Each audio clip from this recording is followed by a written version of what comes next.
हिंदी विषय का जो व्याकरण है उस व्याकरण के बारे में जानकारी लेंगे। उसमें से जो व्याकरण है उसका जो उपघटक है शब्द भेद। आपको पता है कि शब्द भेद के प्रमुख 4 प्रकार होते हैं। उनमें से पहला प्रकार है संज्ञा। संज्ञा का दूसरा नाम की मतलब होता है नाम। दूसरा प्रकार है सर्वनाम। तीसरा प्रकार है विशेषण और चौथा प्रकार है क्रिया। यानी कितने प्रकार है शब्द भेद के? संज्ञा, सर्वनाम, विशेषण और क्रिया। तो आज हम संज्ञा के बारे में जानकारी लेंगे। संज्ञा किसे कहते हैं? संज्ञा किसे कहते हैं? संज्ञा को हम नाम से भी जानते हैं। उसकी व्याख्या इस प्रकार होती है, किसी व्यक्ति, पशु, पक्षी, वस्तु, स्थान और रिश्ते के नाम को संज्ञा कहते हैं। समझ में आया? फिर एक बात देखिए, किसी व्यक्ति, पशु, पक्षी, वस्तु, स्थान और रिश्ते के नाम को संज्ञा कहते हैं। यानी हम देखते हैं कि बहुत सारे पशु होते हैं, उनके नाम होते हैं, पक्षी होते हैं, उनके नाम होते हैं, जानवर होते हैं, उनके नाम होते हैं। तो ऐसे सभी को क्या कहते हैं? संज्ञा कहते हैं या नाम कहते हैं। तो यहाँ पर उदाहरण के तौर पर हम देखेंगे, यहाँ एक मैंने उदाहरण दिया है, गांधी जी को सभी चाहते हैं। गांधी जी को सभी चाहते हैं। तो इस वाक्य में संज्ञा कौन सी हो गई? गांधी जी। संज्ञा कौन सी हो गई? गांधी जी।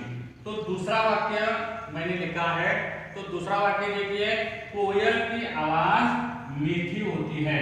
कोयल की आवाज मीठी होती है। तो यहाँ पर संज्ञा कौन सी हो गई? ये पक्षी का नाम है। कोयल क्या है? एक पक्षी है और उस पक्षी का नाम है। तो यहाँ पर कोयल यह संज्ञा हो गई। तो तीसरा उदाहरण देखिए, मुंबई महाराष्ट्र की राजधानी है। क्या वाक्य है? मुंबई महाराष्ट्र की राजधानी है। तो यहाँ पर 2 संज्ञा आई हुई है, एक है मुंबई और दूसरा क्या है? महाराष्ट्र। इसी प्रकार आप बहुत सारे नामों के संज्ञा के उदाहरण देख सकते हैं। इनमें से आप एक उदाहरण देख सकते हैं कि चंद्रकांत बहुत ही होशियार लड़का है। तो उसमें नाम कौन सा आ गया या संज्ञा कौन सी आ गई? चंद्रकांत। ये क्या हो गई? संज्ञा हो गई। तो जितने भी नाम होते हैं पशुओं के, पक्षियों के, उनमें से देखिए बहुत सारे नाम होते हैं। गुरुजी होते हैं, दिवाली, तितली, चिड़िया, बगीचा, फुलवारी, गांव, फूल, गमला, लड़का, लड़की, पिताजी, माताजी, चाचा, भाई, बहन, ये सारे शब्द क्या है? संज्ञा है। क्या है? सारे शब्द क्या है? संज्ञा है। फिर एक बार हम उसका उसकी जो व्याख्या है, व्याख्या देखेंगे। व्याख्या देखने के बाद आपके समझ में बात आएगी। किसी भी व्यक्ति, देखिए व्यक्ति, उनमें से आप क्या बहुत सारे नाम आते हैं।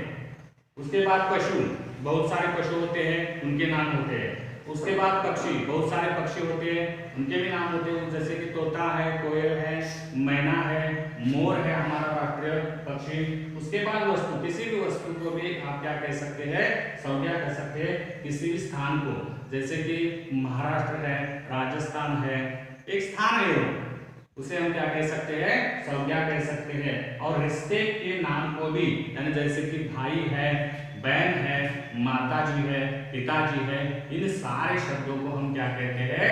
संज्ञा कहते हैं। तो आपके समझ में आया होगा, मैं जानता हूं कि आपके समझ में आया होगा कि शब्द भेद का पहला प्रकार जो संज्ञा है, उस संज्ञा के बारे में। धन्यवाद।